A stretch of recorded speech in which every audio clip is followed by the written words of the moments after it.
Assalamualaikum warahmatullahi wabarakatuh. Di sini saya akan menjelaskan tentang rekayasa fasad dan selubung bangunan. Baik, langsung saja, gedung pencakar langit atau high-rise building semakin mendominasi lanskap perkotaan. Namun, lebih dari sekedar struktur menjulang.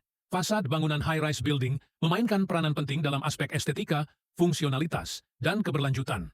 Perancangan fasad yang baik untuk high-rise building tidak hanya memperhatikan keindahan visual, tetapi juga harus mempertimbangkan faktor-faktor seperti fungsi.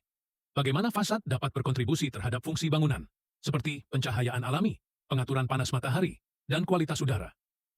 Konteks lingkungan. Kesesuaian fasad dengan lingkungan sekitar, baik secara gaya maupun material. Keamanan dan keselamatan, memastikan fasad cukup kuat dan kokoh untuk menahan beban angin dan cuaca ekstrim. Keberlanjutan, penggunaan material yang ramah lingkungan dan hemat energi.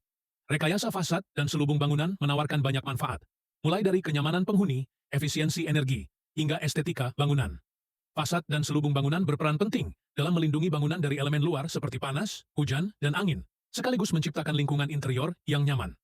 Berikut adalah beberapa manfaat utama rekayasa fasad dan selubung bangunan. 1. Perlindungan dari elemen luar. Fasad dan selubung bangunan berfungsi sebagai penghalang antara interior bangunan dengan lingkungan luar. Hal ini membantu mengurangi paparan langsung terhadap panas matahari, hujan, dan angin, sehingga menjaga kenyamanan di dalam bangunan. 2. Pengendalian suhu dan kelembaban. Dengan membatasi masuknya panas matahari, fasad dan selubung bangunan membantu menjaga suhu di dalam bangunan tetap stabil dan nyaman. Selain itu, mereka juga dapat membantu mengontrol kelembaban, mencegah kondensasi, dan mengurangi risiko pertumbuhan jamur. 3. Efisiensi energi. Desain fasad dan selubung bangunan yang baik dapat mengurangi kebutuhan energi untuk pemanasan dan pendinginan. Dengan meminimalkan hilangnya panas di musim dingin dan mengurangi masuknya panas di musim panas, bangunan dapat menjadi lebih hemat energi. 4. Estetika dan desain.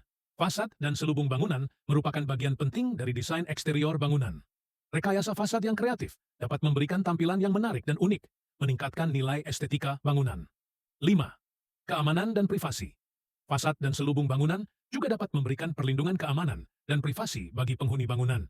Dinding dan jendela yang dirancang dengan baik dapat mencegah akses ilegal dan melindungi penghuni dari pandangan orang luar. 6. Peningkatan kualitas udara dalam ruangan. Selubung bangunan yang dirancang dengan baik dapat membantu menjaga kualitas udara dalam ruangan. Dengan memfilter debu dan polusi, mereka dapat membantu menjaga udara di dalam bangunan tetap bersih dan sehat. Pengurangan kebisingan. Fasad dan selubung bangunan juga dapat membantu mengurangi kebisingan dari luar, menciptakan lingkungan yang lebih tenang di dalam bangunan. 8. Fleksibilitas dan adaptasi. Rekayasa fasad dan selubung bangunan dapat disesuaikan dengan berbagai jenis bangunan dan iklim. Desain yang tepat dapat membantu menciptakan bangunan yang nyaman dan efisien, serta beradaptasi dengan kondisi lingkungan setempat. Lanjut, rekayasa fasad dan selubung bangunan, building envelope, adalah dua hal yang penting dalam desain dan konstruksi bangunan. Rekayasa fasad fokus pada desain eksterior bangunan, termasuk dinding, jendela, dan elemen lainnya yang terlihat dari luar. Rekayasa selubung bangunan, di sisi lain, mencakup semua elemen yang membentuk batas antara interior dan eksterior bangunan, yang berfungsi untuk melindungi bangunan dari pengaruh cuaca, udara, dan air, serta mengatur suhu.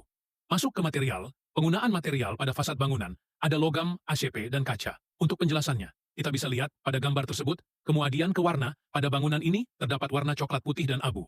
Nah, ini untuk gambar tampak, dan perspektifnya. Sekian penjelasan dari saya. Lebih dan kurangnya saya mohon maaf. Wabillahi taufik wal hidayah. Wassalamualaikum warahmatullahi wabarakatuh.